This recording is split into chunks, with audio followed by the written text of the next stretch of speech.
지난해 전국에서 충청북도만 출생아 수가 유일하게 증가한 것으로 나타났습니다. 증가율은 1%대에 불과했지만 출생아 수가 10% 넘게 감소하는 지역도 여럿 나타나면서 상대적으로 돋보이는 건데요. 이런 추세를 이어가기 위해서는 일자리 창출과 과감한 출산 장려책이 지속돼야 할 것으로 보입니다. 이태영 기자입니다.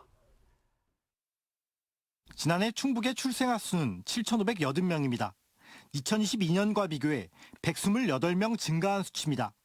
비율로는 1.7% 늘어나는 데 그쳤지만 그럼에도 전국에서 출생아 수가 증가한 지역은 충북이 유일합니다. 충북과 달리 광주와 세종, 제주는 10% 넘게 감소하는 등 전국 평균 출생아 수는 전년 대비 7.7% 줄었습니다. 합계 출산율도 충북이 가장 높은 증가세를 보였습니다.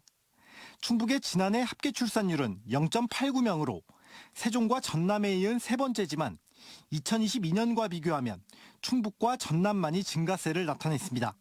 충북이 전국 유일의 인구 증가 지역이 된 데는 수도권과 인접한 입지적 강점을 살려 지자체들이 기업 유치에 성과를 낸 것이 주요했습니다. 일자리가 늘다 보니 인구의 자연 감소 속에서도 이동인구가 순유입을 기록한 것입니다.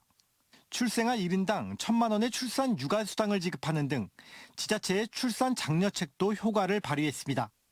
충청북도는 올해 반값 아파트 공급과 무이자 대출 지원, 임산부 패스트트랙 등의 출생아 수 증가를 위한 신규 정책들을 시행할 예정입니다. 아이를 낳고 하는데 가장 어려운 점이 경제적인 이유라고 생각하고 있습니다. 그래서 경제적인 지원을 좀 더 많이 해주는 것이 좀 효과가 있을 것으로 이렇게 생각하고 있습니다.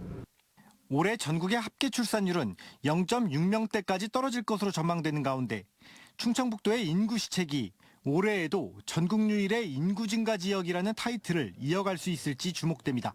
CJB 이태현입니다.